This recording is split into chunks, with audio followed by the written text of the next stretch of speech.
శ్రీ గురుభ్యో నమ. అందరికీ ఉపాధ్యాయ దినోత్సవ శుభాకాంక్షలు. ఈరోజు గురువు అంటే ఎవరు, ఇదే రోజు ఉపాధ్యాయ దినోత్సవం ఎందుకు జరుపుకుంటున్నాం, అలాంటి విషయాలన్నీ పూర్తిగా తెలుసుకుందాం. మొదటగా గు అంటే చీకటి, రు అంటే తొలగించేది, అనగా అజ్ఞానం అనే అంధకారాన్ని తొలగించేవారే ఉత్తమమైన గురువులు. గురువులు మూడు రకాలు. ఒకరు సాధారణమైన గురువు, తను విషయాన్ని చెప్తాడు.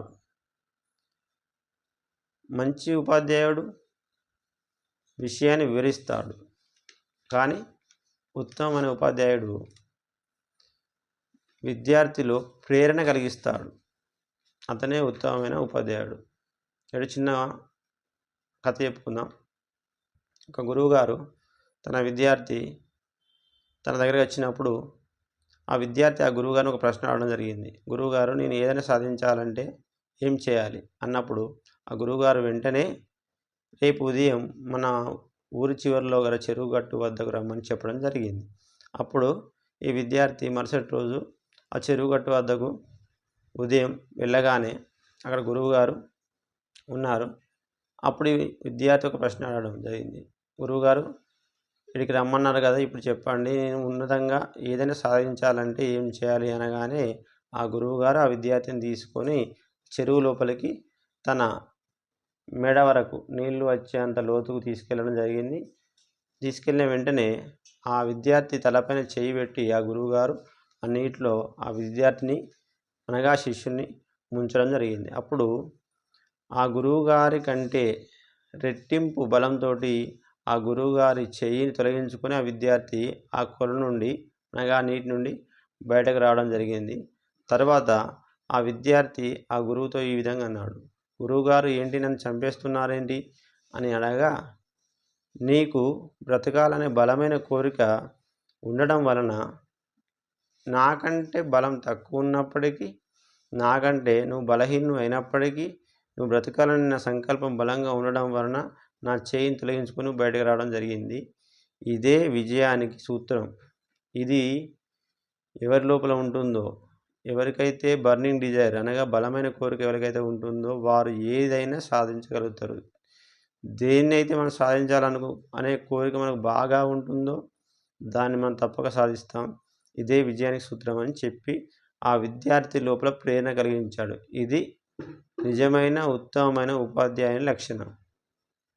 అయితే ఉపాధ్యాయుడు 3 లక్షణాలు కలిగి ఉండాలి. 1, నిత్యం నేర్చుకోవడం. 2, విద్యార్థిని ప్రశ్నించే విధంగా తీర్చిదిద్దడం. విద్యార్థిని ప్రశ్నించనివ్వాలి. ప్రశ్నించినప్పుడే అతని లోపల ఆలోచనలు, మేధస్సు డెవలప్ అవుతాయి, అంటే అభివృద్ధి చెందుతాయి. 3వది నైపుణ్యం. ప్రతి ఒక్క విద్యార్థిలో ఒక నైపుణ్యం ఉంటుంది. అతని కళను గుర్తించి దాన్ని ప్రోత్సహించే విధంగా ఉపాధ్యాయులు ఉండాలి. ఇప్పుడు సెప్టెంబర్ 5వ తారీఖు నాడే మనం ఉపాధ్యాయ దినోత్సవం ఎందుకు జరుపుకుంటామంటే, ఈరోజు ఒక ఉన్నతమైన, ఉత్తమమైన, మహోన్నతమైన వ్యక్తి జన్మించడం జరిగింది. ఆయనే డాక్టర్ సర్వేపల్లి రాధాకృష్ణన్. తను 1888 సెప్టెంబర్ 5 నాడు తిరుత్తని అనే గ్రామంలో జన్మించడం జరిగింది.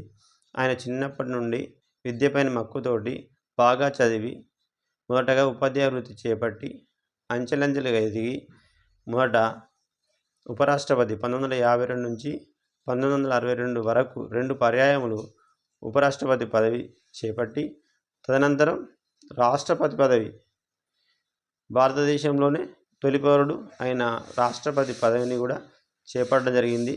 అలాంటి గొప్ప ఉన్నతమైన ఉత్తమమైన ఉపాధ్యాయుని పుట్టినరోజు నాడే ఉపాధ్యాయ దినోత్సవం జరుపుకోవాలని వాళ్ళ యొక్క విద్యార్థుల కోరిక మేరకు భారత ప్రభుత్వం సెప్టెంబర్ 5 నాడు ఉపాధ్యాయ దినోత్సవం జరపడం జరుగుతుంది. అయితే కొంతమంది ఉపాధ్యాయులు మాత్రం కొన్ని అవలక్షణాలు కలిగి ఉండి ఉపాధ్యాయ వృత్తికి చెడ్డ పేరు తీసుకురావడం జరుగుతుంది. అలాంటి ఉపాధ్యాయులు ఈ రోజు నుండైనా మారి వారు కూడా ఉత్తమ ఉపాధ్యాయులుగా మారి విద్యార్థులను ఉన్నతులుగా తీర్చిదిద్దాలని కోరుకుంటూ, నాకు విద్య నేర్పిన గురువులకు పాదాభివందనాలు తెలియజేసుకుంటూ సెలవు తీసుకుంటున్నాను.